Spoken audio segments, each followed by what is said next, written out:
I'm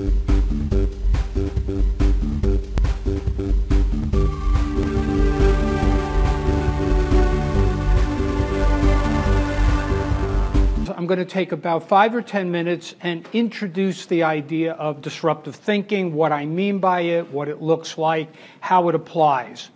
If you were interviewing at Google, Google hires people deliberately to be disruptive thinkers, and they don't know when they hire somebody exactly what projects the person's going to first work on, let alone the projects that they're going to work on 6 months, a year, 2 years, 5 years, 10 years down the road. And what they do is, in the interview, they sit across from somebody and they throw at them a question that calls for some interesting thinking. Here are 3 different actual questions that Google poses to people. I want you to pick a question to think about how you would answer it.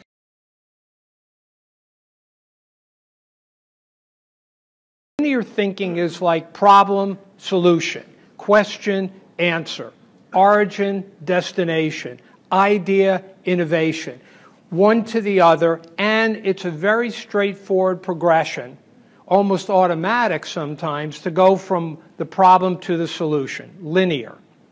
Now, linear thinking doesn't start out linear. You know, my son's learning geometry. He's a freshman in high school.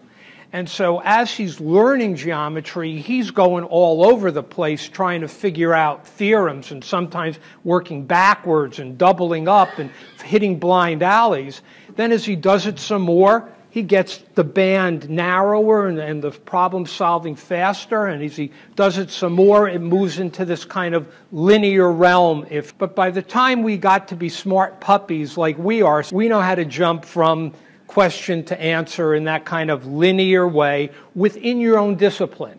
Every discipline has its own linearity. What happens when you're trying to solve a new problem, new like novel problem, answer a new like unasked question, a question that's not been asked before? Start from a very, very different place or come up with not just an idea but a bold, novel, disruptive idea.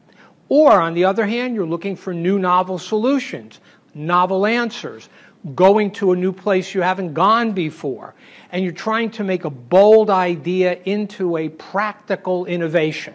What happens is linear thinking might get you all the way there. Great. Then you don't need disruptive thinking. But along the way, you may hit a dead-end obstacle. Disruptive thinking is really about provocation. It's how do you deliberately and with discipline think differently. And so the provocation is designed to break up a pattern, shift your perspective, catalyze new thinking, and these are some types of provocations. To challenge an assumption, use a metaphor or an analog from some other place to see where it leads you to a different line of thinking, and engage very, very different people than people you would ordinarily speak to. Those are kinds of provocations. Now, a provocation takes you in a very different direction. It could leap you over an obstacle, take you in a different path. It could even double you back because you find out, you know what? I went too far down. I actually have to back up 3 steps in order to move forward in a very different way. Part of disruptive thinking is having a point to use as a provocation and different ways of provoking new thinking. Here's the kind of reservation there. You have to stomp out your own personal yeah, but. The minute yeah, but creeps in, you can't do the provocation. Pixar animation, Toy Story, the Disney, they do courses in creativity. And one of the things that they teach people about creativity, and they do improv exercises and all sorts of things, is how they get stuck in yeah, but, and they have to transform in the moment yeah, but to yes, and. You go, yeah, but that doesn't apply to us. Or some version of that. Catch yourself, because the places where the yeah, but is could be very interesting provocation points. Because the provocation point is about breaking the pattern. The answer comes from following a path That's pattern breaking. There are a couple of myths around disruptive innovation, and the first myth is disruptive means new to the world technology. In fact, new to the world technology is rarely a commercial success. When they first came out as new to the world technology, they were laboratory type scale. Could you make real money at it? No, not a commercial success.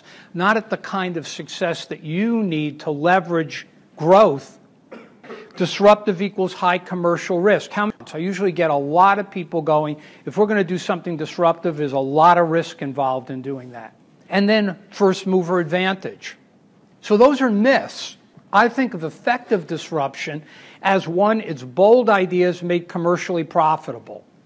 The second is it's using technology that for the most part is already commercialization ready.